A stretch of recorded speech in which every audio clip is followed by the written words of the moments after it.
Uh-oh, now it's legal. Yeah. Shit. I just want to make sure I passed. All right, got water, I got coffee.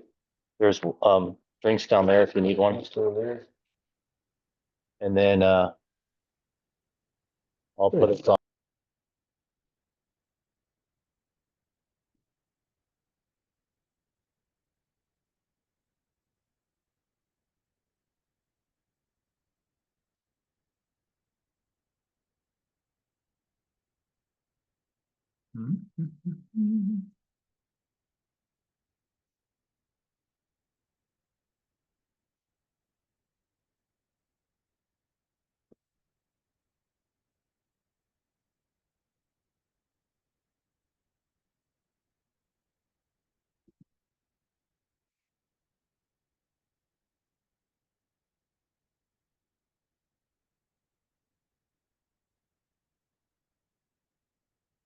I'll put it back on. Now you talk. I'll get us some paper towel. How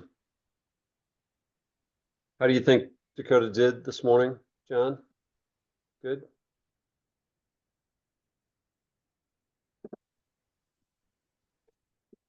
Can you hear me? Am I on there? Yeah. I think he did real well. He was nervous.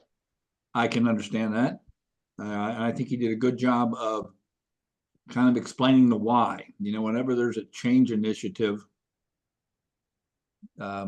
with processes, but it may be more so around people, the why needs to be covered pretty well. It's 12:01, so we should be quiet, so we start on time.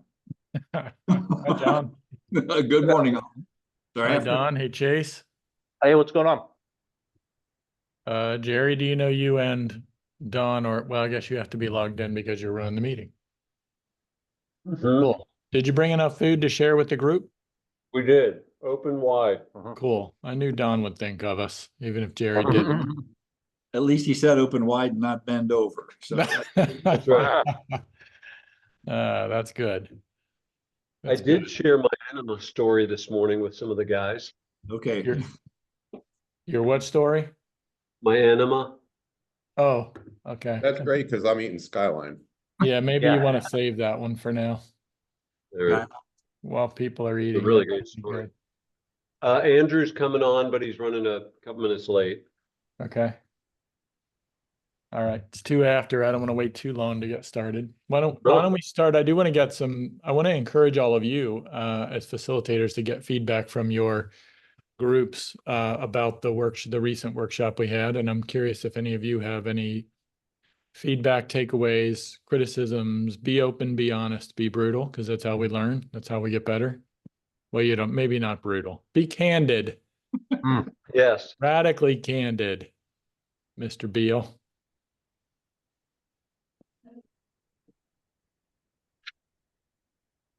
Thanks for the fireworks. Silence. Was it that bad or was it that good? I think it was good, Paul. I love the information and I buy into all of that. Understanding your persona, what market are you shooting at, why you're shooting at that market, how are you preparing for that, what are you doing, all of that. I get all of that. And the idea of doing the process, you know, what's the flow chart look like and where are the bottlenecks, understanding all that. I'm concerned that so many of these guys will come away and not do shit with it. The conversation I had with my mastermind group after the one that the session we had at Jerry's, and Kelly laid out some real basic pieces about here's a very elementary approach to understanding the flow of something. Not one of them did anything with it. I mean, I made it a point because I believe in that. You've got to be able to see how things are working and understand pinch points and all that. They didn't do anything with it. And I thought that this is so good. It's such damn good stuff. How do you get them to realize it? Or Jerry's term is suffocate the bullshit. Or are they so caught up in that kind of bullshit? Well, I'm too busy and I got this and I can't do that. And I got it. And we can find all kinds of reasons why we can almost feel comfortable down in the weeds as opposed to backing up a level or two and looking at things more strategically. Yeah. especially if I'm not used to looking at things strategically. That's not my comfort zone. My comfort Right. zone is in the weeds. So I don't know. That's my rant on that. I'll just, No, legitimate concern. And I want to talk about group engagement today. That's kind of the main core of what I want to touch on with you guys today. But that's what you're getting to, John, because how do we use the mastermind groups in connection with the workshops, with the speaker series? The mastermind groups, they were always meant to be where the rubber meets the road. How do we take the content, the ideas that we're talking about in the other places, and then help people move those forward? So let's come back to that. I love what I always share your concern about that, John. I shared that with Kelly and Jerry the other day. We were talking. I said I always love doing the workshops, and then I always have this sort of pit in my stomach as everybody walks out the door thinking, this was fun. Now what are they going to do? So let's come back to that so we can talk about how we can engage in that. And I appreciate that the content hit. So you don't have to, anybody else have any thoughts about the workshop that would make, the next workshop better? My goal is always, how do we make the next one better than the last one? And mostly, I guess my question comes from anytime I'm personally laying out a workshop, there's always all these questions of what order to put the information in so that it builds on itself, how deep to go into topics so that I can give people the ability to get started on something and be able to then go have enough to go away and keep working on it. So, I mean, from those perspectives, did you feel like the info came through enough in that way? Do you think people left with something they could continue working with? Chase, yeah. You don't have to raise your hand. Jump in there, pal. Well, just trying to be polite. I appreciate it. Yeah, so I didn't actually make it. I had some personal stuff come up, but Then you don't even get to speak then. Forget it. boom. Just kidding. What are you? One of the things, so Ryan felt it that was very valuable. He has like 16 pages of notes to show me, which I'm not actually overjoyed to see 16 pages of notes, but I am overjoyed that he took a lot from the meeting and felt it was good. So I'm speaking in his proxy right now because no, that's great. I could tell Ryan was really engaged. He was definitely, just seeing how much he was diving in was great. Yeah, good. Andrew, you were there. Any thoughts? You don't have to, but any thoughts? I slept through 90% of it, Paul, especially the part you were talking. Yeah, No, I I don't thought blame it you. was very good. And what it takes is, I think it takes a leader to look at that information and actually utilize it. And frankly, I was kind of, well, not going to really ask permission, but take permission to dive into that more with the guys that were there. I had 4 guys from our group at the speaking engagement.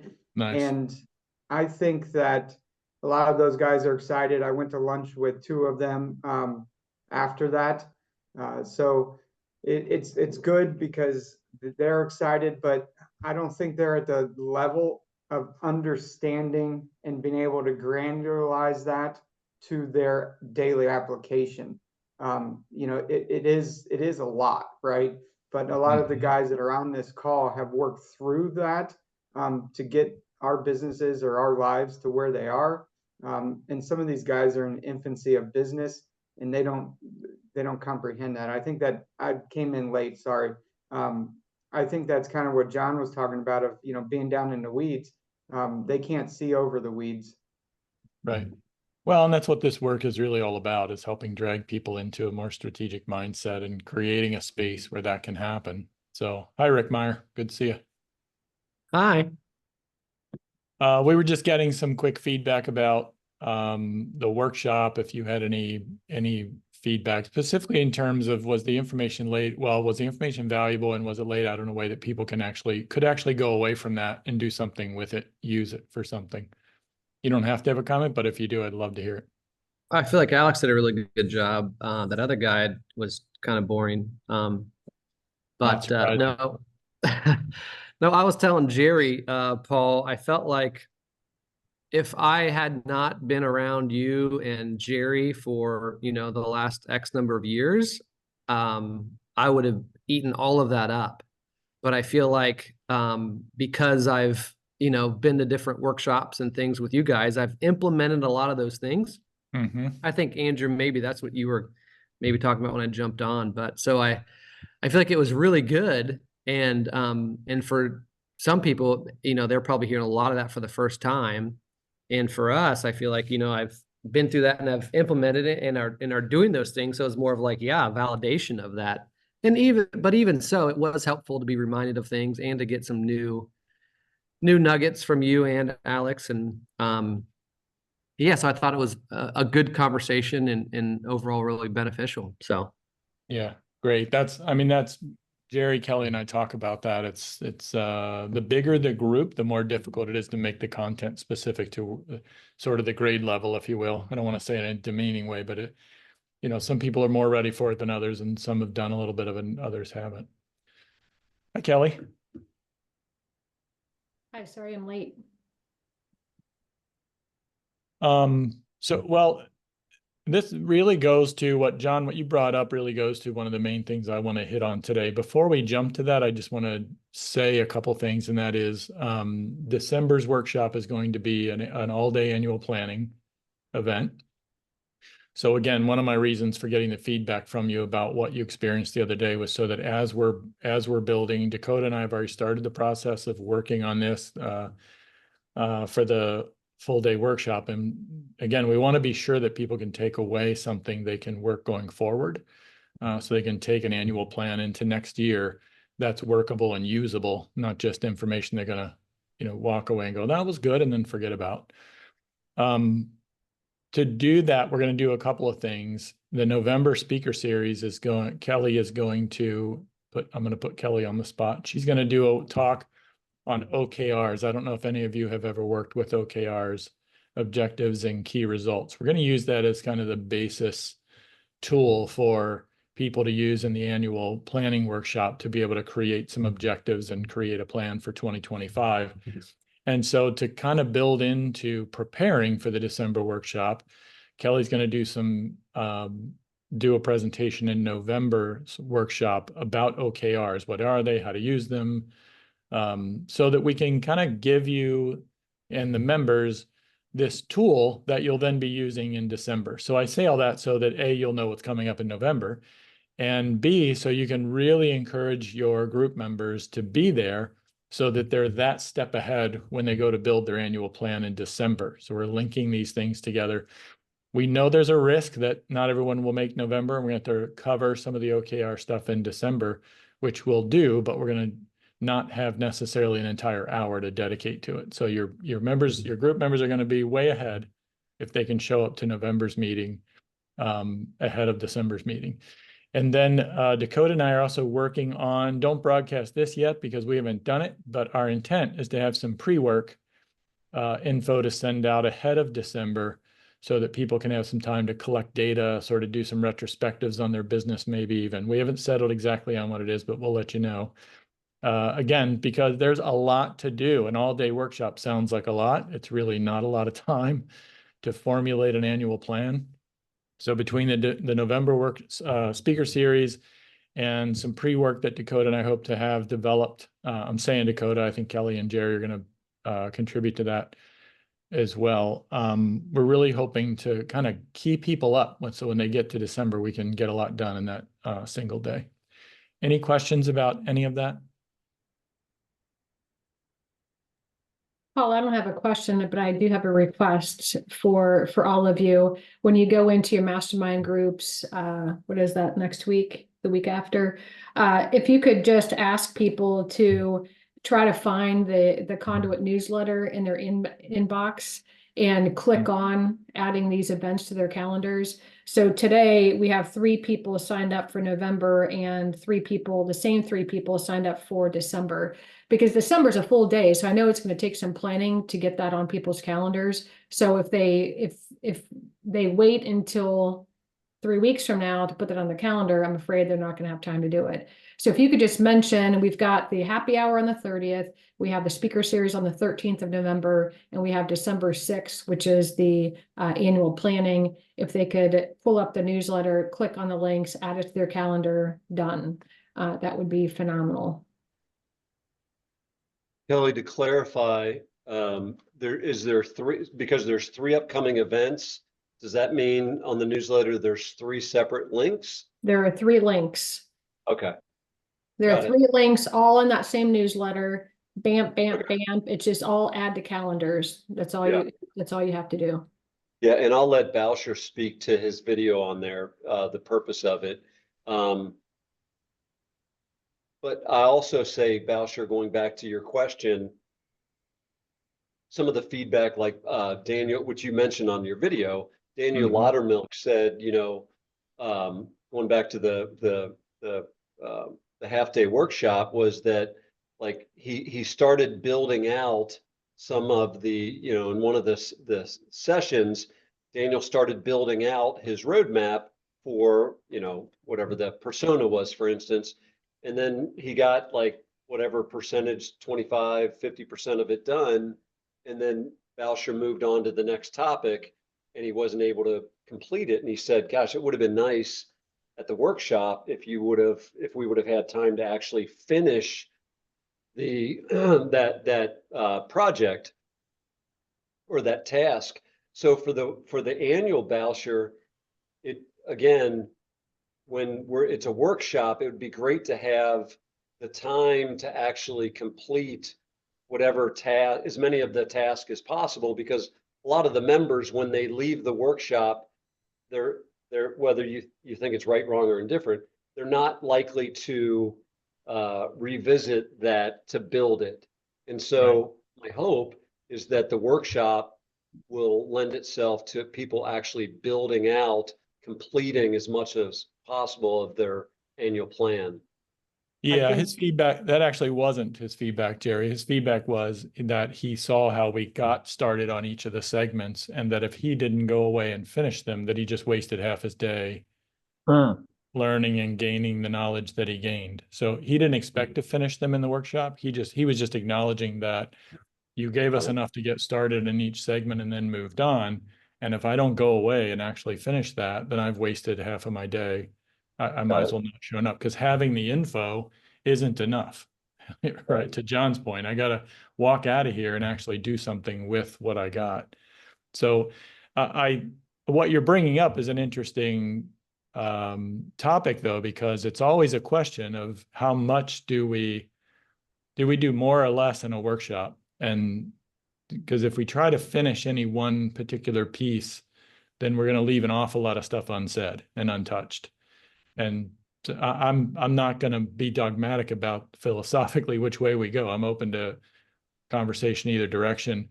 But the idea is always to get people started enough that they understand a piece of the puzzle and then move on to the next piece of the puzzle, get them started enough so they understand that piece, so that when they go away, they could sit back down and go, okay, now I can finish this, finish this, finish this. No, recognizing that they always have to finish it on their own. We would really probably need a 3-day workshop if we tried to finish everything all at one time. So I'm quick request for you and Kelly. I'm one of those guys, a high DI, mid-level C on the DISC scale, right? So I suck at planning, especially annual planning. So what would help me is maybe ahead of time, shoot your slides out or shoot something out to get the gears in my head turning ahead of time. So I could be thinking about all this stuff ahead of time. That way I could maximize, because I'm going to be one of those guys. I'm always planning, I'm always thinking, but I don't do the formalized stuff really, really well. So for me to take max advantage of Kelly's pre-teach and then your seminar, that would help if I had that ahead of time. I think that I like the That's really picking it up later approach. Learning the components and starting to enact that. Everyone's business is built because they spent time doing it. And I think that takeaway and that application, and if we need to enlist accountability partners amongst ourselves, that's fine. But I can push on Don to pick that stuff up, or Jerry can reach over the table and knock him on the shoulder and pick that up too. But I think the learning there, I think it's too sharp of an edge to send that out in advance. You're going to have people who are going to highlight, they're going to take the wrong takeaways from it, and they're not going to apply themselves or pay attention thoroughly and correctly at that all-day seminar. Yeah, I think there is I appreciate that, Andrew. I think you're right. Giving information is not power. What to do with the information is power. And so I think there's a middle ground between what you're saying, Andrew, and what Don's requesting. I think what I'm envisioning when you said what you said, Don, is kind of what Dakota and I have talked about, which is a pre-read, a pre-send, that maybe we just describe the framework of what they're going to be doing. And because I can imagine there's data about their businesses that they're going to want to be thinking about or looking at, so that when you get there, it's not a deer in the headlights, right? Like, if we're going to do a retrospective on 2024, and I ask people what certain data is in their business so they can do a retrospective, they may not carry it around in their heads. So I actually like what both of you are saying. Let's not overdo it, but I like what you're saying, because a full day is a lot. And that's why Dakota and I were already talking about how do we send out some preparatory material that gets people's minds thinking in that direction. I think both of those are doable. I don't know exactly how yet. Dakota's the brains of our partnership on this. So I'm gonna let him figure that out. I think it's going to depend a lot on what the data is that we're going to ask people to bring. Some of these little companies, just in my conversations with them, don't have a whole lot of data. Yeah, they probably don't. Even the idea about the persona or their market targets or hopefully they got some financial data. I don't know how willing they'd be to share some of that, but. Right. Well, that's always a balance in a workshop setting too, is what do you want to share or not share?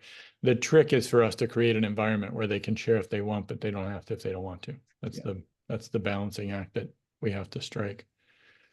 Those are all great ideas. I appreciate that.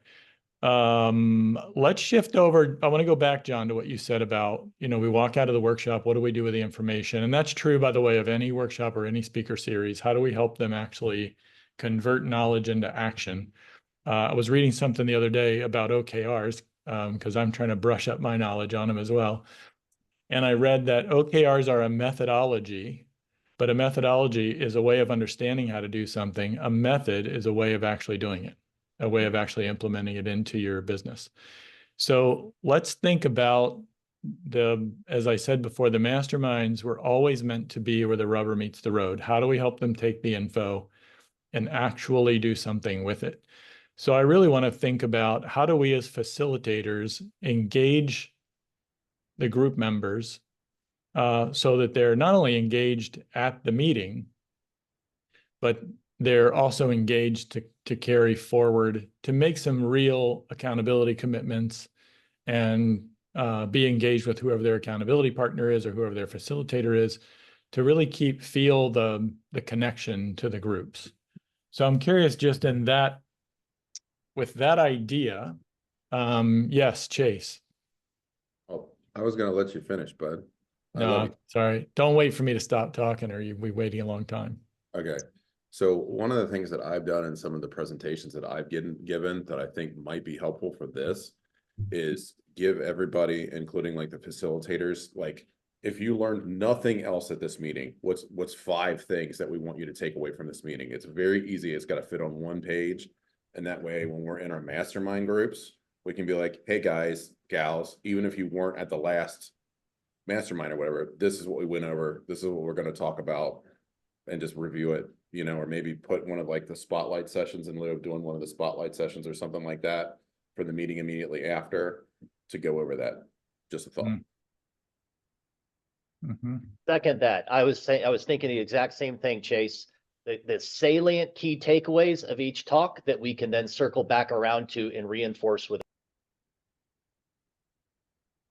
So question for all of you, and I apologize if you mentioned this in the first 10 minutes when I wasn't here, but you're good.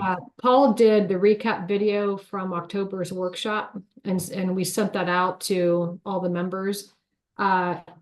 Click rate of how many people actually listened to it was fairly low. So we still have not mastered, like, how do we actually get people to open up or do something with what we're sending. But my question is, Paul did that recap video, which was just a quick hit. Here are the key highlights, the key takeaways. Here's some things that you want to think about. I personally believe that those would be really handy tools to then review as a facilitator right before my mastermind group. And so it's fresh. and we go right into the mastermind group and we're able to kind of retell what Paul just said that the key highlights were. So could that be an interesting tool mechanism for recapping? I understand also at the end of a presentation to put the key takeaways on a slide deck. I think that's a great call out. But would a video recap that you're able to go resource be beneficial? I personally, for one thing, Kelly, I never got the email you sent with the 3 links. I just went through my emails when you mentioned that. 2, I didn't get that Paul email, the video recap either. So It was all in, so you did not get the Conduit Connections newsletter? no, Because it was all in there. no. I save every single Conduit email there is. Okay. And I don't have that. Anyone else get it? Rick Meyer, you're on mute, Rick.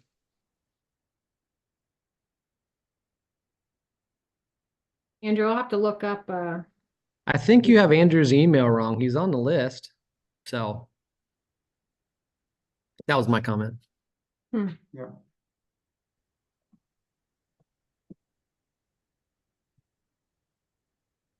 I just searched for it as well and I don't see it. I got it. I listened to Paul like 3 times. I listen to it when I'm waking up, when I'm going to bed, brushing my teeth. In the shower. Well, there's the 4 views. They were all Chase. Thanks, That might Chase. be- You're my that might one-man fan be- club. That might be time for an intervention. Thank you for not filing a restraining order. Yeah. I don't see it either. Tommy, you're on the list.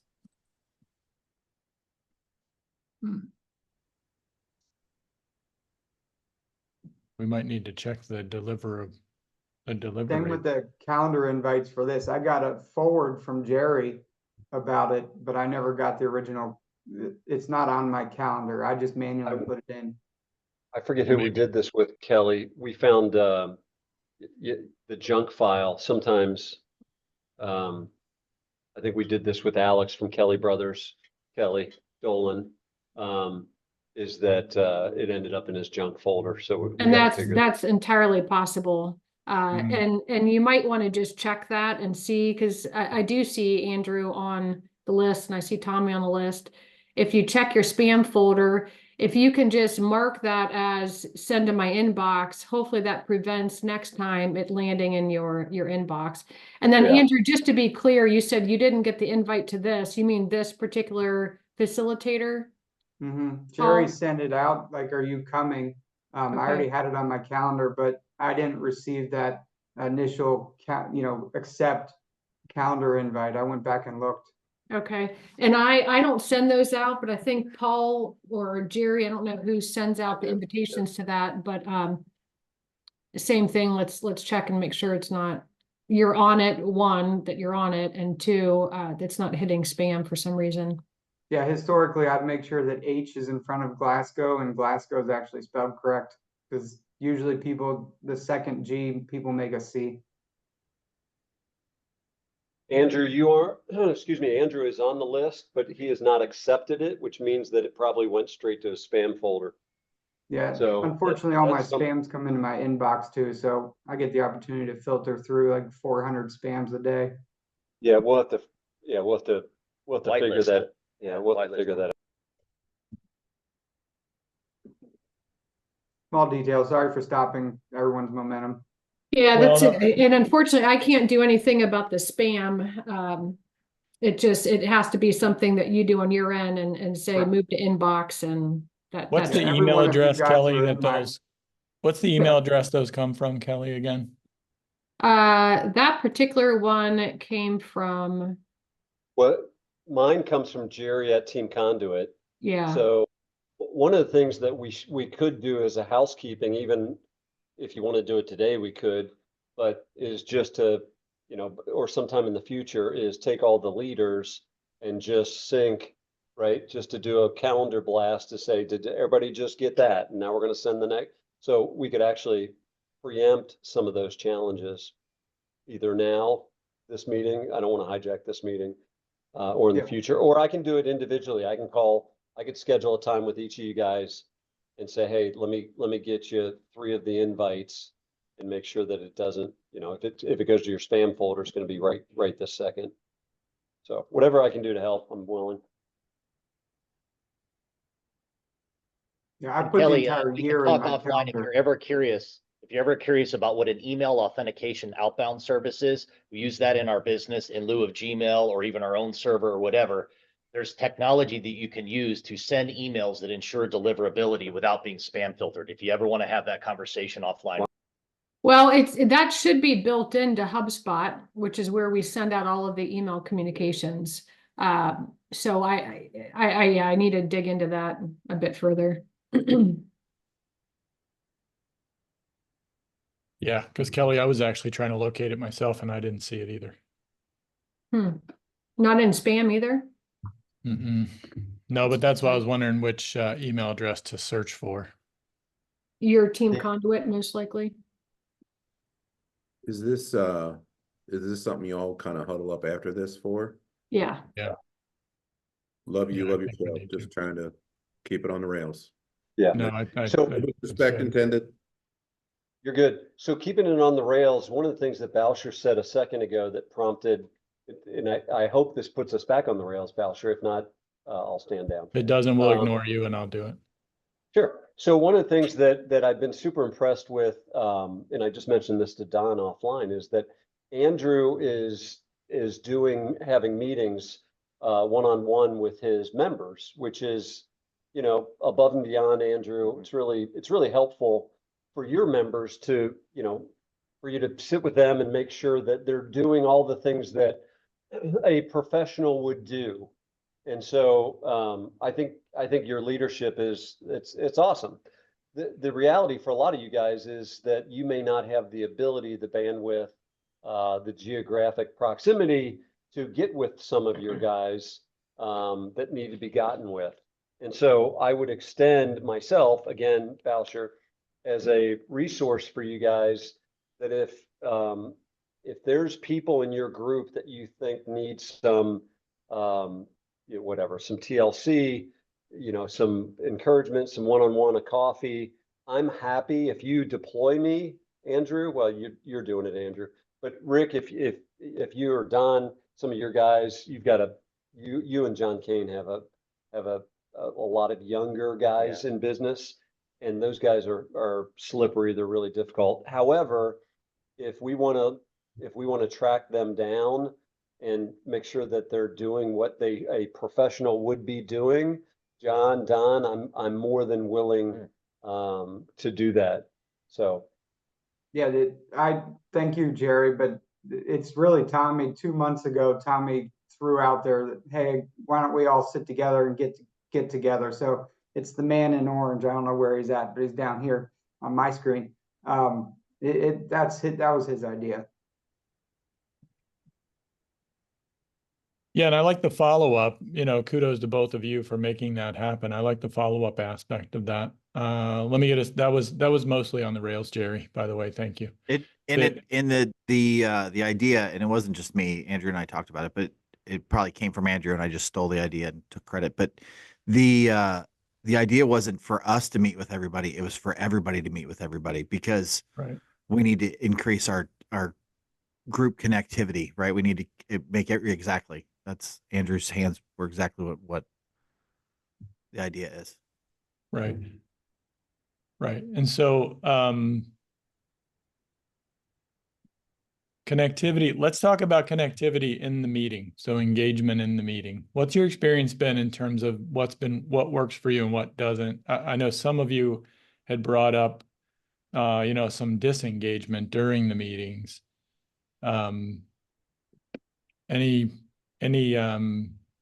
Any thoughts about what's working for you and what's not in terms of getting people engaged in your meetings?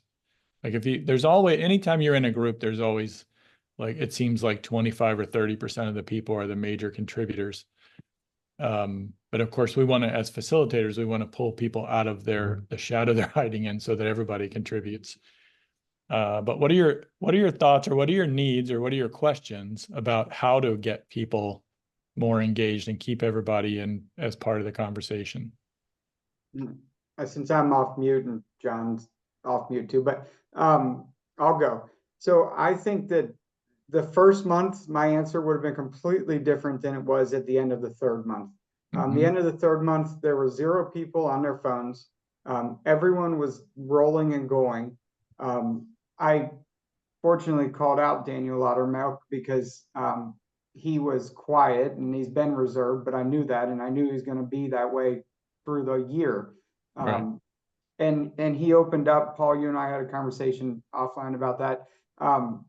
But he opened up and it opened his wings. And I think that everyone's engagement is just positive and supportive.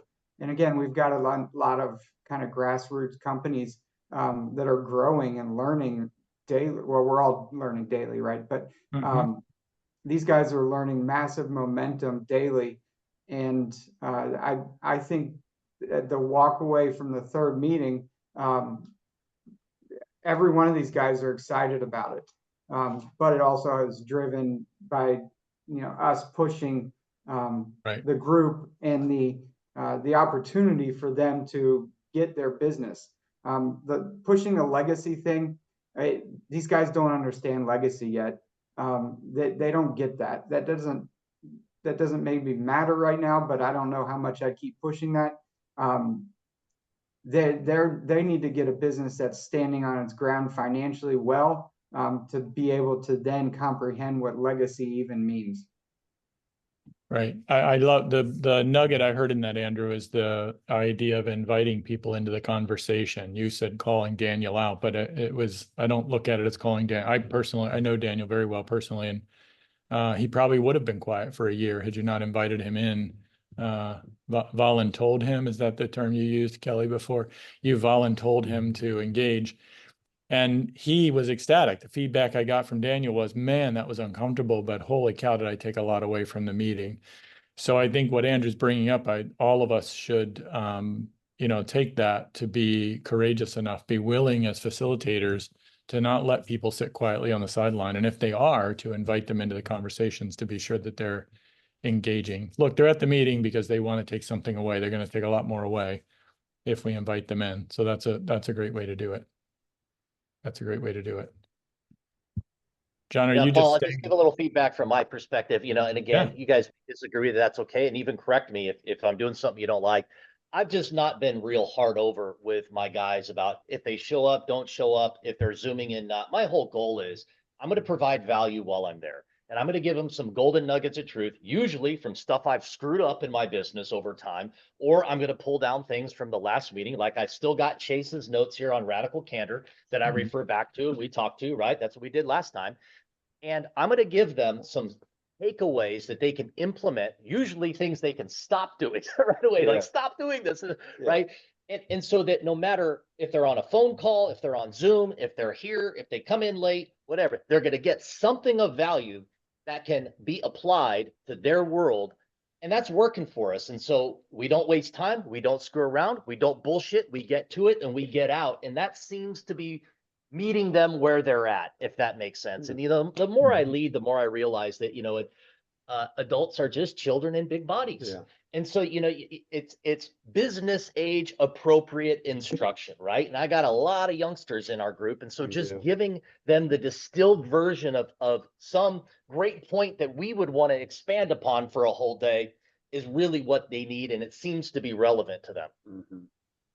Yeah, and I think because of the makeup of your group, Don, you're doing a lot more instructional time than A, the groups were meant to be, or B, than anyone else is doing, I think. Like it's okay, but the discussion's been lively and the guys have been enjoying it and they seem to get something out of it. So I'm fine with that, Right.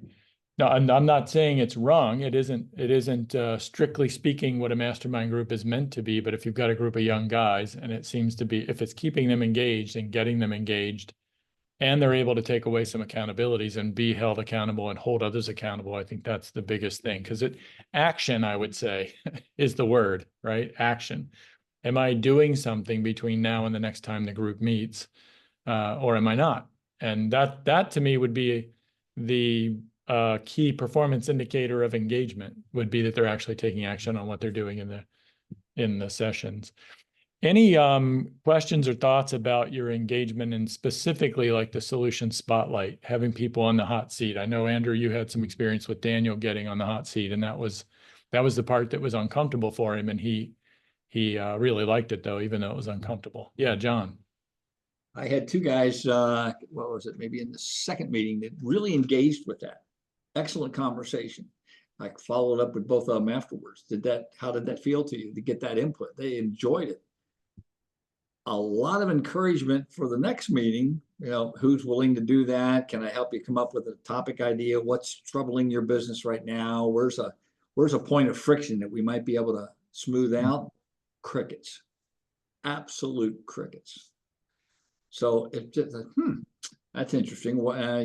Follow-up text. What about this? What about something along these lines? What about, should I hire, or what's a good time of year? How's business slowing down, or is it slowing down? Trying to poke the fire to stir up some thoughts of what might be a good topic to talk about. How many of you are choosing a person or a topic for the solution spotlight before you leave a meeting? You're choosing it for the next meeting. Is anybody, Rick, you're doing that? Oh, you're the lone wolf, Rick. How's that working for you, Rick, in terms of like getting people to actually choose something? It's working pretty well. I feel like it gives them some advanced thought around what they really want to talk about and nail down. So I feel like, at least for me, I seem to kind of freeze up in those types of situations if I'm not thought out beforehand and it just seems kind of superfluous. Maybe it might be a good session, maybe not. But if I can really oh yeah, I'm struggling with this. I love people's input, and you have some time to really, I guess, audit or observe your, the month leading up to that. And then I think things might come to mind knowing that you're on that hot seat. So I say all that, but however, the guy that was supposed to do it last month wasn't able to make the meeting. So, and then we had to do it on the fly with somebody else. How do you ask the question, Rick, in terms of do you say to them, what are you struggling with? What frustration are you facing? I have some theories around how that gets worded, and I'm curious how you're going about asking it. I really don't know, Paul. But I would say it would be something to the effect of what barriers, what roadblocks are you having right now in your business? And that you think that our group conversation would help you to move through and past and over. It seems like in my experience, we found that with the opening kind of warm up, you find out who, I think Andrew and I kind of talked about this, who's going to be on the hot seat with how they open up what they talk about early in the meeting, right? It becomes, or you get this theme, you can kind of see a theme develop, and maybe that's just, my desire to feel my way through the meeting. You kind of see these three guys are talking about the same stuff. Let's go on one of them. So then what ends up happening is you get the iron sharpening iron kind of thing where it's, okay, we're going to talk about this person. This person's going to be in the hot seat. But what, the outcome then is everyone gets, you're impacting multiple people because there's that kind of thematic thing. Right. To volunteer them or ask them if they're willing to jump in. And we've had no one unwilling to do that at this point. Yeah, that's good. I like the prep part, Rick. I know you're the only one that raised your hand that you're doing. I think Rick Boyle said he was doing it as well. He's not here today, but I'm pretty sure he said that they were trying to plan the month ahead as well. And I really like what you're saying, Tommy, because the one word open, and I would like to know, last time we talked about sort of follow your curiosity, dig into what comes up in that one word open a little bit instead of just having a word.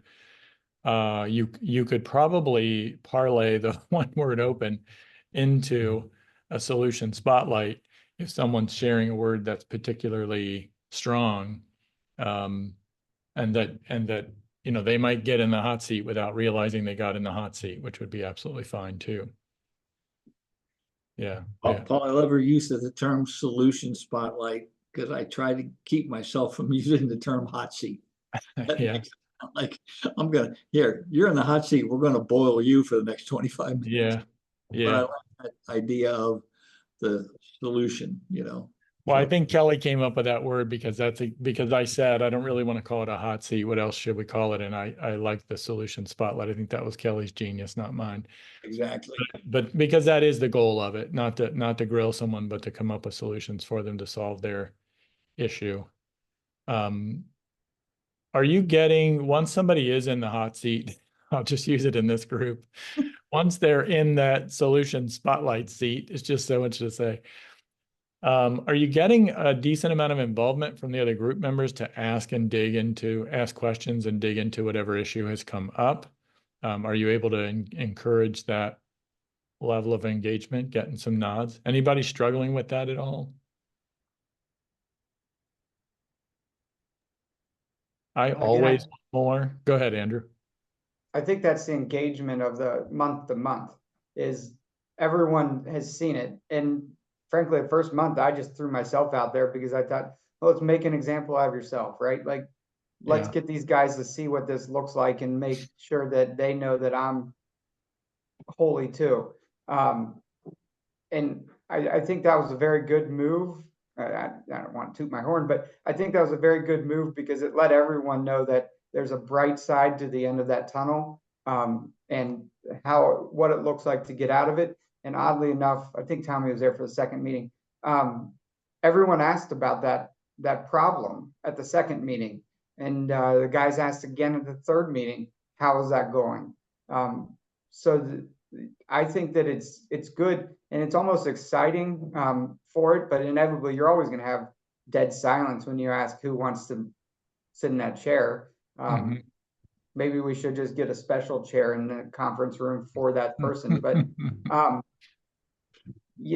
think it's good, and the camaraderie of the groups. I think by the end of the year, I kind of hope we do kind of change people at the end of the year, that if that's on your plan or how that's rolling. But the camaraderie is extremely strong.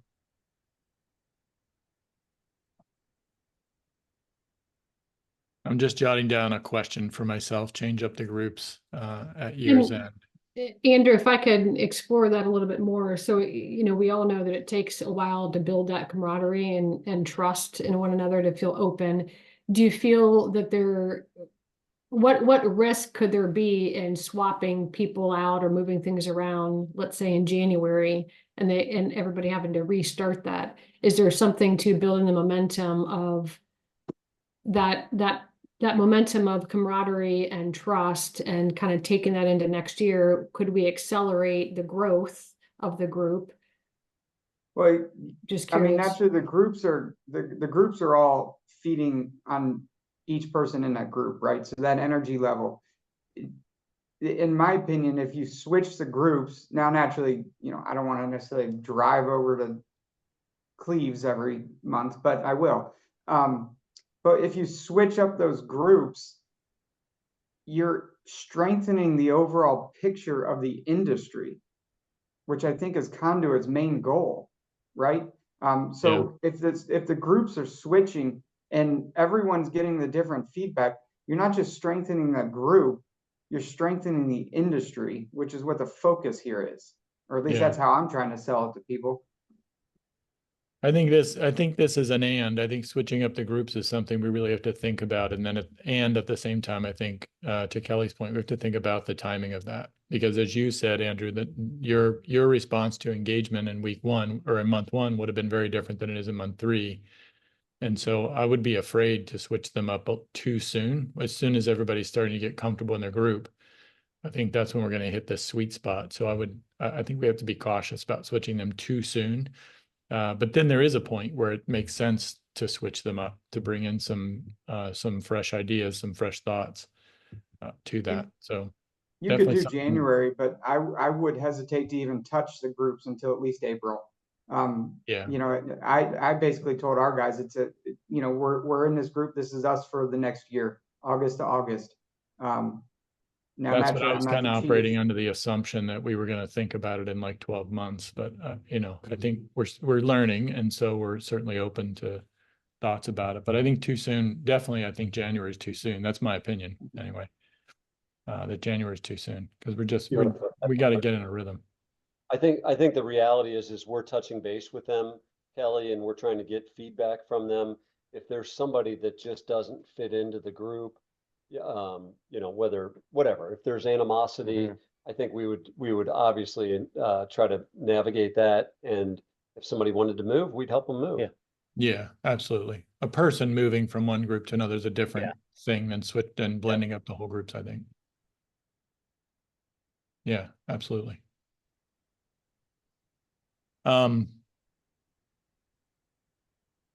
So I kind of want to come back to this. Well, I don't kind of, I'm going to come back to this question of engaging in that solution spotlight. Like, because I feel like this is such an important, people need to have, so when I work with other coaches, I always tell them if the conversations you're having with your clients are the same conversations they're having with their buddies over a beer, you're not bringing any value to them. So the real engagement is, are they coming to the Conduit Mastermind group and having conversations that are different than they get anywhere else? Because, and different usually means, do they have somebody like Rick Meyer or John Kane or Don Kennedy asking them a question that might be a difficult question to hear, but you know, their buddies having the beer aren't going to ask it. I always think of guys sitting around and going, well, you know, it's hard to find good help. And all the other guys say, what? Yep, you're right. You're right. Well, that doesn't solve anything. What solves something is to go, well, what if that weren't true? Then what could you do? Because now we can start to plow the unplowed field and start to think about ideas that otherwise aren't gonna come out. Let's not have sort of the echo chamber of, you know, complaint session. Let's really lean into pushing into some of these topics. And so that's what I want to really encourage all of you to do. And I'm asking, are there any tools or help or conversations that we can have as a group that'll, you think might equip you better to do that? I'm sure you all, in one degree or another, do it already because you have employees and those conversations are necessary. But any thoughts on that? Any ideas or thoughts or things that have worked for you, or things that haven't worked for you? Anything at all in relationship to promoting those deeper conversations? Well, again, Paul, you know, for many of us that have been in business for a while, we know all the things that are pitfalls to a younger business because we lived through them. We still deal with them, right? So I know, you know, you've been around for a while, you know the questions to ask, you know the topics to tee up that I know they're having problems with, right? I know that. So what I've done is when I give guys the schedule for the next 6 months, I just put a topic on there. I know this is a problem for you, right? So that they know that, hey, we're going to address this at this time and we could change it. But I wouldn't be opposed to, if you guys wanted to do that from a conduit standpoint, that, hey, here's the top 12 problems we see in business. I mean, Lord knows, Paul, you've met with and counseled a lot of business owners over the course of your consulting career. You can probably boil it down to these are the top issues every business owner deals with. Those are great things that, you know, we can just get out on the open, and it's a rotation, you know, that we could use. So that's what I've been doing just based off my own experience. But if you wanted to give us a set of these are the problems you guys as facilitators need to be asking your guys about and drilling into, I would welcome that.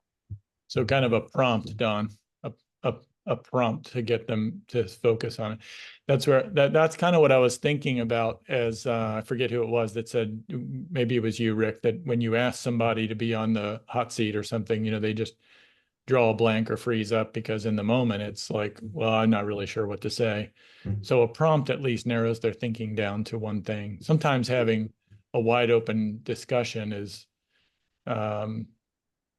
it's harder because the field is too broad. The topic list is too broad. Like, which one do I focus on?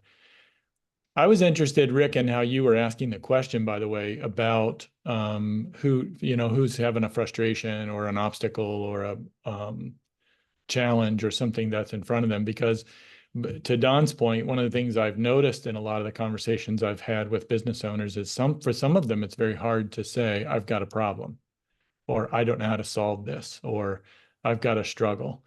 And so we very intentionally, in my work at eMyth, we very intentionally talk about things as frustrations. because it's somewhere between a problem and a nightmare, right? So it's like how we ask the question matters. We know that. Yeah, Chase. So something to think about, if we talked about the, you know, like the 5 or 10 things or whatever from the big presentation that we want to bring in, that might be another way to solidify that information and then say, hey, we gave this presentation on sales or whatever. How many people are struggling with sales or blah, blah, blah. You know what I mean? Like tie it back, like, you know, like weave it like a tapestry.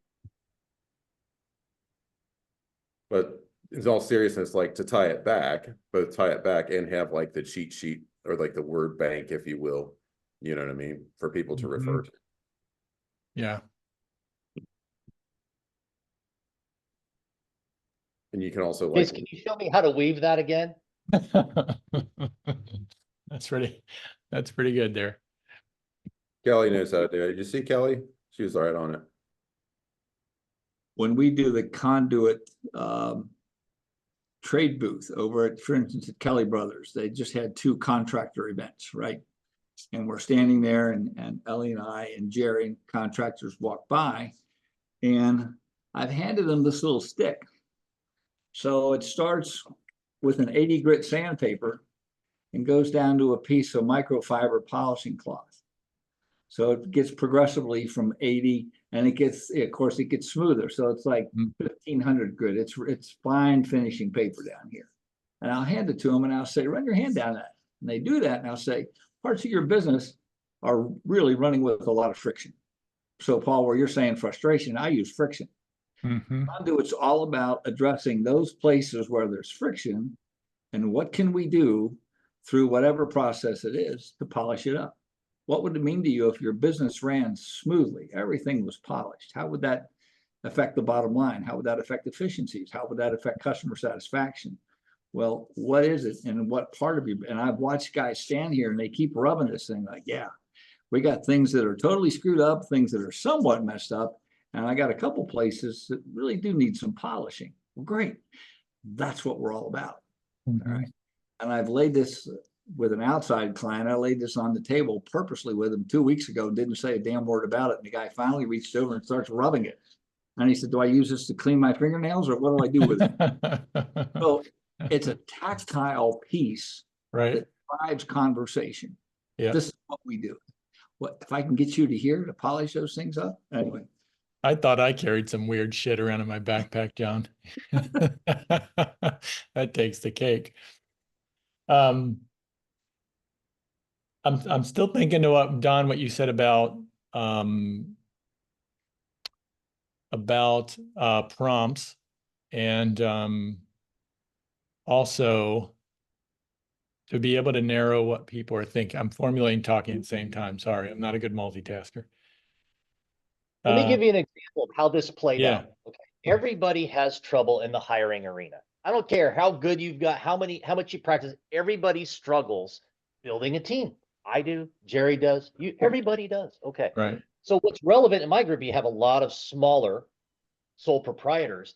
And one of the comments as we were bringing this up, I know this is a problem, so let's bring it up.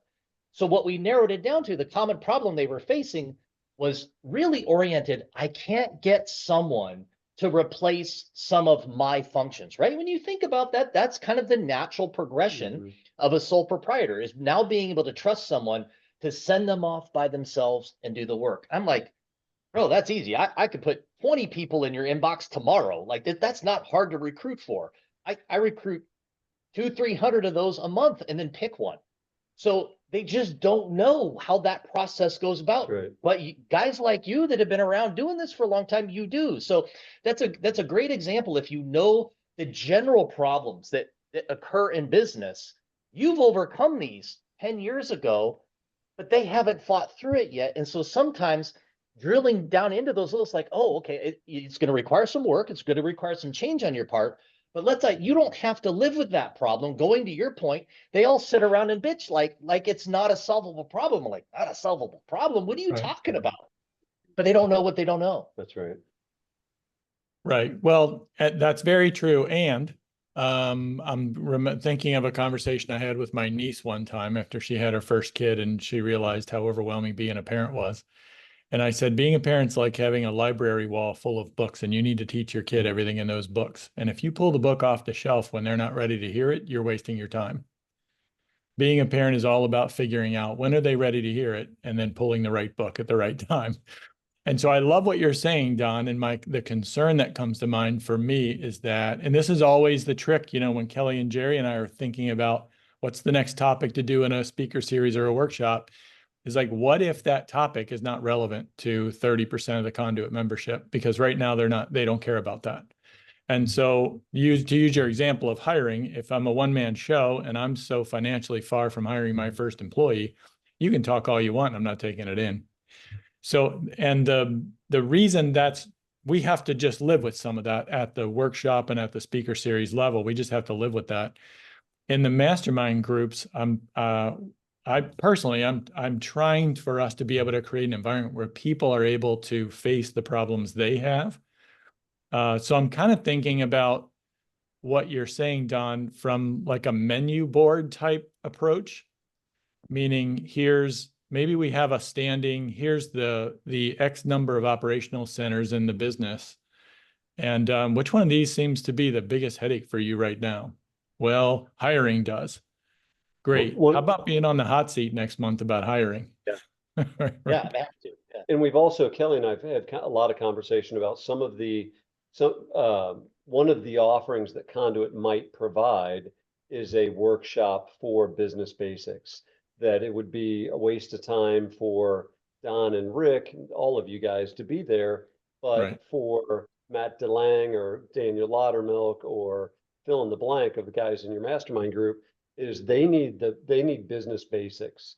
And so it wouldn't be appealing to the masses of Conduit, to your point, Balsher, but it might be something that it would be something that would be very apropos to the people that are in the front end of the journey. And so we definitely need to, the speaker series is designed that the Radical Candor was designed that if you're just launched your business or you've been in business third generation, in Andrew's case, it's still content that's relevant. Mm-hmm.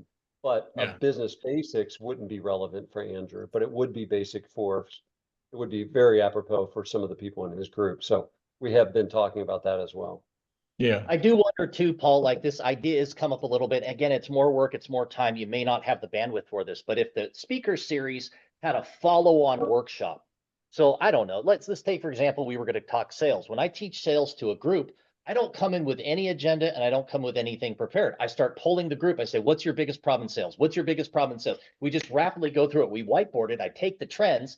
We take the top 5, and in the next 55 minutes or 50 minutes or less, we're going to give you answers for those problems in sales. Okay, that's just an example. We could do it with hiring. We do it with marketing. Yeah. We could do it with operational stuff. We could do it with tech. We could do it with any of this. Because if you're fluent and you're competent in that particular area, this isn't hard. But what would be interesting for your standpoint, for Kelly, Paul, Jerry to sit in the back of the room, it's like, oh boy, we would get a really good bead on what this crowd is experiencing, what their pain points and friction are, that would then provide that feedback loop. Because otherwise you'd have to sit in every conduit group and you'd have to listen to every single one. And that would be really hard to have all of that time to do that. So maybe that's a way we could use a follow-on voluntary workshop as a mechanism to figure out what the friction points are in the group. Mm-hmm. Well, the question I would ask is, does everybody know where they are, like where their business is? Can everyone identify? Because if we're talking about taking people from where they are to where they want to go, the first thing they need to know is where they are. And if you have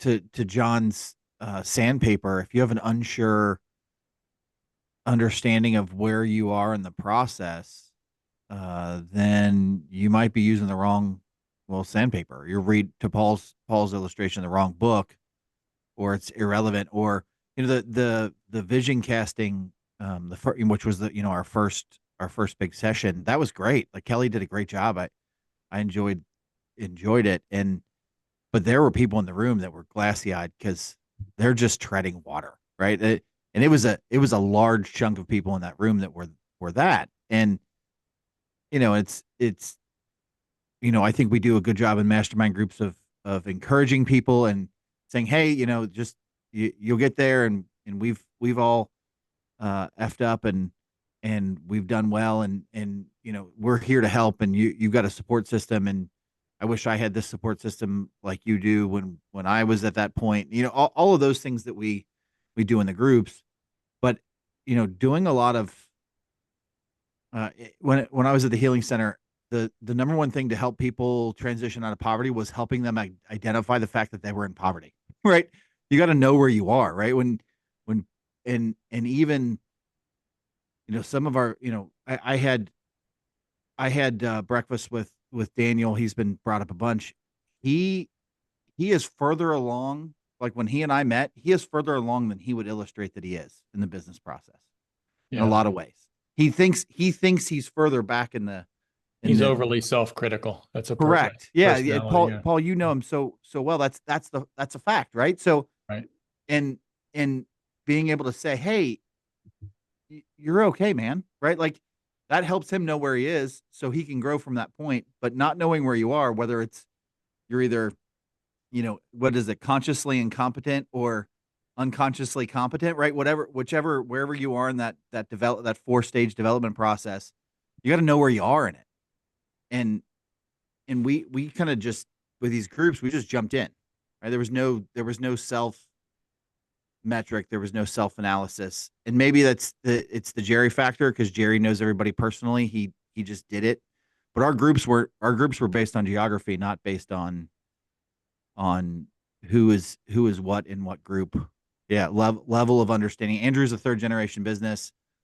I'm coming into a hot mess of business. Like everybody's got a different thing, and just know where you are. Right.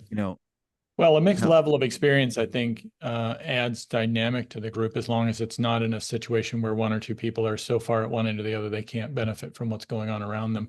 Some of the glassy-eyed, and I know I'm the one that brought this up, but some of the issue of somebody sitting through, say, like our last workshop and feeling overwhelmed by it, this might surprise you, but I'm okay with that. Look, all of us look back on things that we've learned with our gray hair or no hair in my case.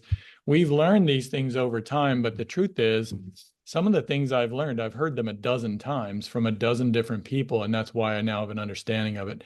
I didn't hear it once and walk away and do it. So if somebody comes to a workshop or a speaker series and they're a bit confused, and they come to another one, they're a little less confused, and another one, they're a little less confused, that's okay. That's the learning process. I think what you're saying is important, Tommy, and it's one of the things I want to stress to pull us back to this idea of the solution spotlight, is when somebody's in the spotlight, our first goal should be what Tommy just said. Let's find out what the real problem is. Let's find out where they are. And that's why it's so critical when we start one of these sessions and somebody's in that spotlight seat, is that we're asking a lot of questions. We're not doling out answers and solutions to them right away, because like Don, you brought up the idea of hiring, and I think about a person then being a solopreneur and they want to hire their first employee. The actual act of knowing how to recruit and hire is usually not the first problem they need to solve. The first problem they need to solve is, what am I going to do with that person when I get them? And how can I even afford to? When's the right time to hire? How will I know when the right time? There's all this other groundwork that has to happen, but a lot of people don't realize that. And so they might say, Don, how do I recruit and hire somebody? And if we just say, here's how you do it, we actually haven't helped them. The first thing we should say is, tell me more about where you are, and let's dig into that. And so that's the engagement point that the Solution Spotlight really gives us an opportunity to do. And so I just want to reinforce the idea that it's, if you've been around me long enough, you know about my 3 to 5 rule. There's got to be 3 to 5 questions that go into your interactions with people before you begin to tell them any solutions, because otherwise you're very often just answering the wrong question or giving them info that doesn't even apply to the real issue that they're solving. Andrew.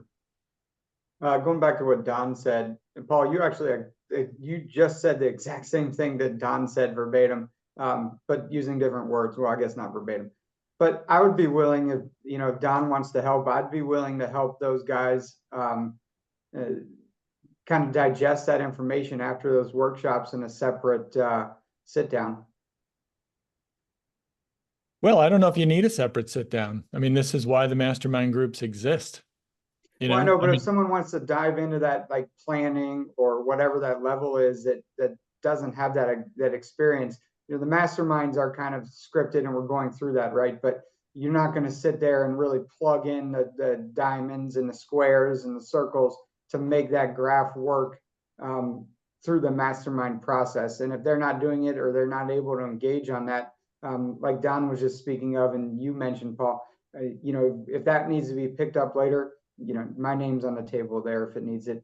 I appreciate that, Andrew. I don't think I don't, I'm not sure exactly what you meant about I think you were referring to the flow charting, but I would actually say that if somebody came to a mastermind group and said, "Hey, I tried to do this sales flow chart that we went over in the workshop and I'm stuck.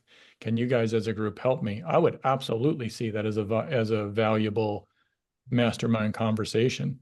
Right. And You know, to actually physically work through it with someone if that's what they need. That could be a version of a solution spotlight. right. So my point is that in my mind, the mastermind group is the place to get in the weeds. It is the place to help people get in the weeds and say, "Hey, I learned this great thing from Kelly at the last speaker series, but dang, what do I do with it now?" Like I went to the November and I want to create an OKR around my marketing efforts, but I don't know how to do that. How do I do that? And then, you know, the group can work together to help that person. If a mastermind session ended with someone leaving with a completed OKR, that would be worthwhile time spent, in my opinion. If For if everybody. you guys disagree or see it differently, you know, part of Paul- these meetings is all of us getting on the same page. Yeah, Paul, in my mind, I'll use a Jerry, it's a yes and Yeah. in my mind, because I do see something to Andrew's point and actually what Don said earlier, where you could have a speaker series and you can offer, hey, we're holding a 45-minute or an hour session next week for anyone who wants to do a deep dive on this topic. So we'll Right. actually grab a process map and we're going to talk through how you actually execute on this. And so maybe you only have 5 people show up, but then we're adding value to those 5 people. So I do think that there could be something to that. And Yeah. Andrew, I appreciate you raising your hand for that. And I also think that it's an appropriate topic if someone does bring that up in the mastermind group. Maybe that is their hotspot. I still remember Yeah. Morgan, you know, a couple of months ago saying, "I don't even know how to onboard an employee. Like, how would I even do Mhm. that?" Okay, well, Right. let's map out a process and show you the different milestones that could have been her hot seat topic. Right. But Right. one other thing, I don't want to railroad the remainder of the time, but I just want to pitch this out there because I am going to be reaching out to, you know, potentially all of you. There was a lot of conversation. I think, Tommy, you mentioned this, that business owners don't even really know what problems they think that they have and which ones should they address first, which is some of what we were trying to introduce through that process mapping exercise. Something that we're working on right now, and we have a draft of it, is providing owners a mini assessment across each of 7 different operational areas of their business and asking questions in each of those operating areas. So people matters would be one, financial health might be another, operation and process would be another, et cetera. So 7 categories. And at the end of that, you can look and say, "Oh, shoot, well, that's kind of interesting. You know, that question I never even thought about. Like, I should even do that thing with my business brand new, or I'm actually 10 years in and I hadn't even thought that didn't even occur to me." Our hope is through that assessment, it now starts to pinpoint some areas that you may want to focus on prioritizing. And I think it's an opportunity, one, to do that high level assessment of your business. Where are you? And within that assessment, we'll have kind of best practices, examples of best practices to compare yourself into it. Can we help you execute on solving that problem, et cetera? I think that has tremendous opportunity for this membership community. Mhm. Yeah. I couldn't agree with you more, Kelly. And I would even go so far as to say, get some paid coaching from one of the other conduit people. So some of you may know I'm paying John to coach me, and he's doing a lot of that with me. Like, I've been in business 17, 18 years, man. You get in a rut and you get stale. You can't see that, you know, you don't know what you don't. It is so no offense, John, but an older guy, a guy that's been around a while, it is so healthy to have somebody start asking you questions, pulling you along, exposing you where you need to be exposed. So I love that idea of an. I've worked with these assessments, and we've called them enterprise assessments. So we look at all the critical operations of an enterprise, and we say marketing as an example. What's my marketing look like now? And I can write 2 or 3 sentences about that. Ideally, what should my marketing look like? And then have a discussion around the gap. Then I can look across, if we're using all those 7 metrics, and say, okay, which gaps are most important to me right now? And then, Which- you prioritize, exactly. And that's the whole, I kind of introduced that Maslow law thing. So it's okay if you see something on your scorecard that you're not doing well. If it's not causing you pain, don't worry about it. That might cause you pain down the road, but don't worry about it right now. The other Yeah. thing, John, that I think this has a tremendous. How do we get a new member to see where they are today? And Andrew, to your point, we want to be together for a year. At the end of 12 months, how do I know where I came from? What progress did I make? Right. Being part of this mastermind group, being part of this community, spending time on this thing. What this assessment could do is you take it day 1, you take it at 12 months and compare the results. How do you see your business differently? And let's celebrate the milestones and the progress you've made. So great reinforcement for the business owner, for people like Daniel that are super hard on themselves. No, look at, you've actually come a long way. Look at all the things that you've done this year. Yeah. And then zip it. I told you I was going to railroad. Zip it. No, that's great stuff. I'm glad you jumped in. Go ahead, Chase. I think it's very easy for the small business owners to lose perspective, and like there's always that arc, especially when you're first coming up, of like your feelings as a small business owner where you're like, I'm doing great. I'm a piece of shit. I did this. I sold a job. I'm amazing. Like, oh, I didn't know I had to do this for my taxes. I'm going to kill myself. Like, Yeah. you know what I mean? And it's like up and down Sure. and up and down and up and down, you know what I mean? And my brother, that's one of the things my brother and I really share is like, he is the visionary. So he is always like face forward, and immediately when he gets to the finish line, he moves the finish line. Yeah. And I remember like with our first edition, he drove me fucking crazy about it. Drove me crazy. And then we got done with it. And I was like, we're done. We got to celebrate. He's like, what do you mean? I'm like, what do you mean? What do I mean? Like, you drove me fucking crazy. Let's celebrate that we survived this. You know what I mean? And that not only that, but we thrived, And I think, Kelly, your idea about having those touch points and have something written down, I think that'd be very, very helpful. Mm-hmm. Yeah. Having something like that might put a whole lot of meaning to the speaker series. That are people that are coming along that pathway. That some of the speaker series could be designed to hit those stage gates along that development line. Yeah. One of the things that we've talked about is like having maybe the facilitators. I don't know. We talked about maybe even Kelly doing this in the speaker series, is taking 5 minutes or 10 minutes or whatever and doing acknowledgement of some of the people in your group that have broken through some barriers. Progress testimony. Yeah. Because, anyway, while we gather everybody together, it would be great. Maybe we even do that annually, Kelly, is like, let's celebrate some people that have taken ground this year. There's a biblical, right? There's like the Israelites go through all this stuff and pause and celebrate over and over and over again every time they remember all the good that God did for them. And I think I think that is a thing that we could incorporate into this, right? It's I hate to be the guy that always keeps going to that, but it's like, hey, we were told to do this, so let's pause and celebrate all the hard work, like Chase said. Like that's the thing, like that's important. And knowing where you were and where you are and where you're going without any kind of measure, then it's not intentionality. It's not a, it's just it's wishy-washy. How can you celebrate how well you did without a scoreboard? And we talked about that yesterday with Paul and Kelly as well. It's like, what's conduit's promise and what's the proof? And so if you don't have a rhythm of this, and it's probably good timing because we're a couple months in, that people are probably like, you know, oh gosh, I'm spending money, I'm spending time. And going back to whoever, Andrew or Tommy, that mentioned Daniel's made a lot of progress, but Daniel doesn't know he's made progress. And so if we as leaders don't point that out, we're robbing him of a chance to celebrate ground that he's taken. And it's likely that we're the only ones that are going to do it. Just like you're asking people in your group the hard questions, you're also the only person in their life that's likely going to celebrate them, right? I can't imagine going to a Learning Glass and having the guys saying, hey, Jerry, we want to celebrate you and everything that you've done for us this year. Not gonna happen. Yeah.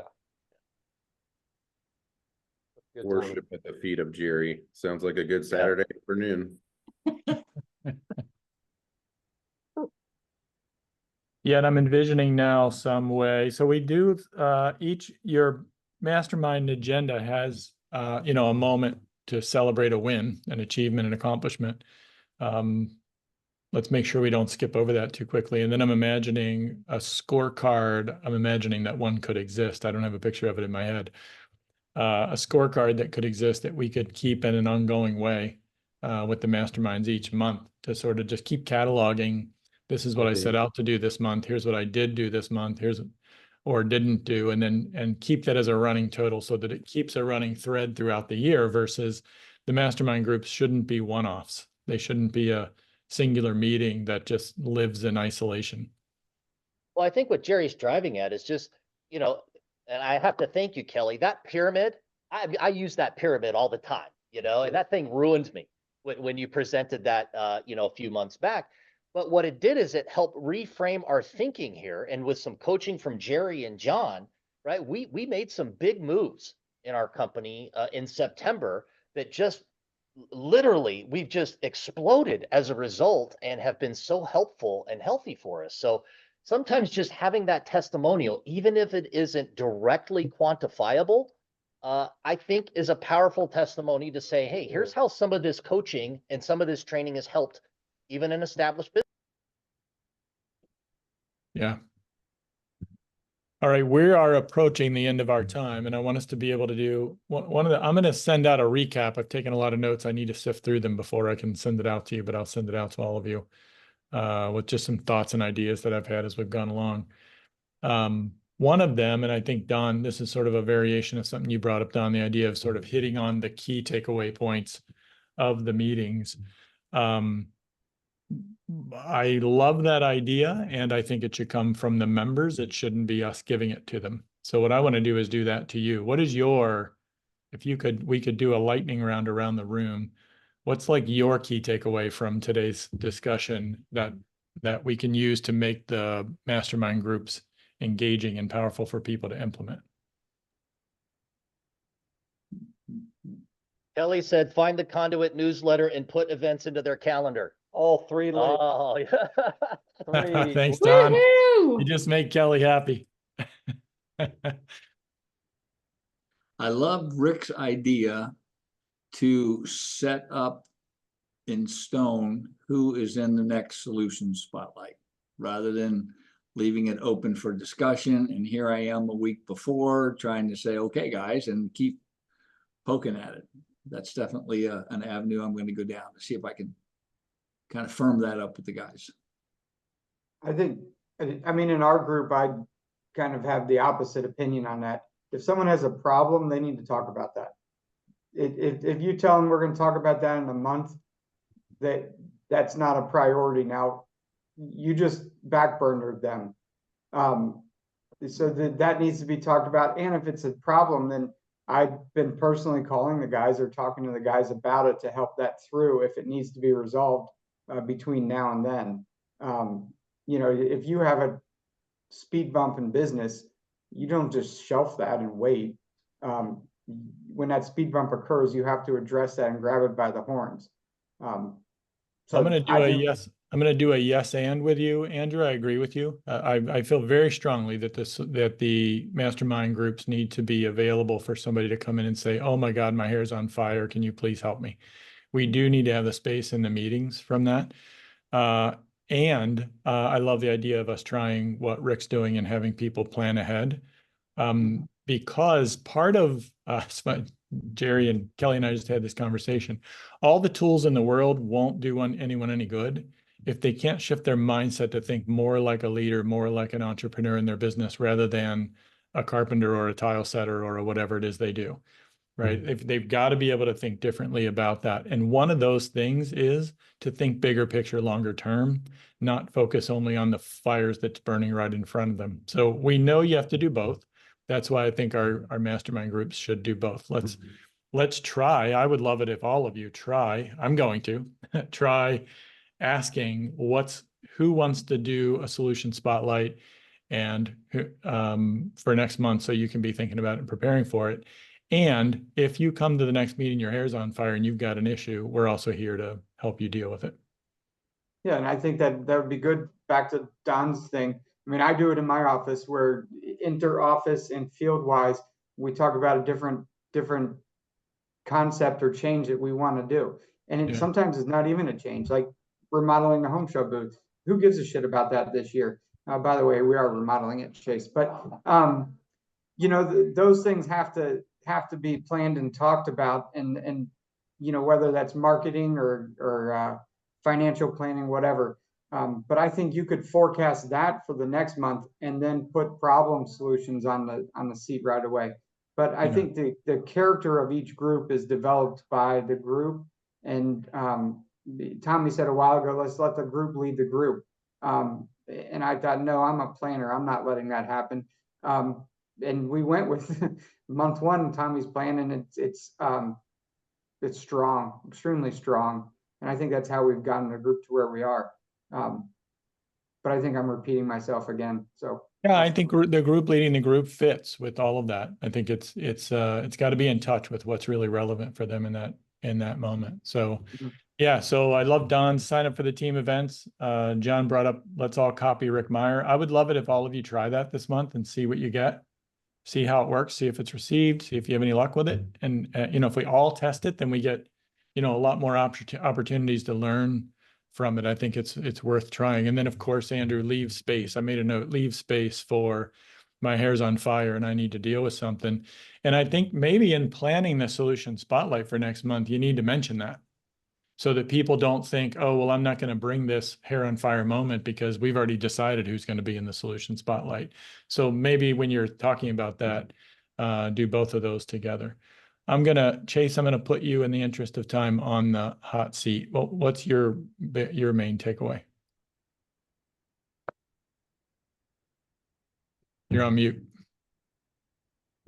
Your wife wishes she had one of those. Sorry. Yeah. For some reason I was hitting my space bar and it wasn't working. I think just, you know, one of the things that when I was giving my presentation, my people advised me to do is follow the slides, right? So we have so much work that you all have put into it and we're going to tweak it a little bit. You do the work for the speaker series. Let's do the 5 things to take away. Let's take some of that into the group. I think having one that's set, you know, a spotlight that's set, and one that's like an emergency, break glass if we need it. I think, you know, I'll take that with me to the meeting and to the grave. Love that. Break glass. We have a new title for it. Break glass in case of emergency. See, I used to tell my project managers all the time, if you're putting out fires, because I would say, hey, did you call this person that you need 4 weeks from now? And they'd go, well, I'm putting out so many fires, I'll get to it.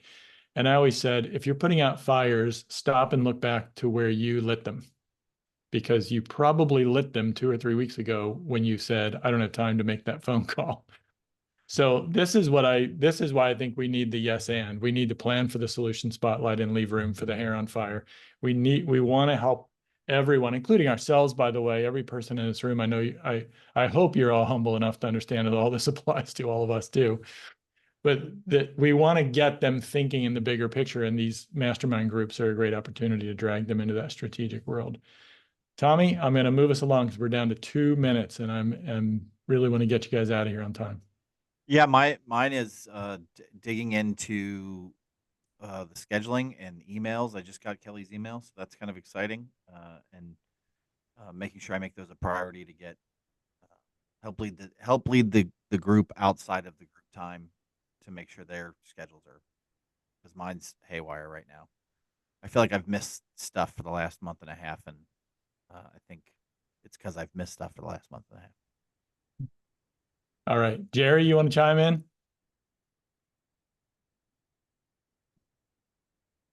Yeah, I think the rhythm of acknowledging accomplishments. I think Conduit should be a place that when we come together, we should take advantage of that opportunity to talk about ground that's been taken. Yeah, agreed. I love that. Kelly, last, but we saved the best for last. Oh, I really liked Andrew's idea around maybe thinking through what this deep dive session opportunity could look like after a speaker series. I think there's something to that. So that's what I'm taking away. Yeah, I like that. I've done some things in my work with EMIT that we used to call well, they still do them. I just haven't done. We called them system builder workshops, I think is what we called them. And it was just a time where business owners would show up and work on creating whatever system it was for their business. So they were diverse in this case, but what we're talking about, what you're mentioning, Kelly, could be something where we've done this topic, let's all work on the same topic. I could see that as being even more beneficial than people working on a diverse number of things.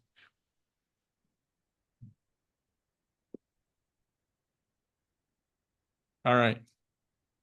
Any last words before I let you run? Have a relaxing weekend.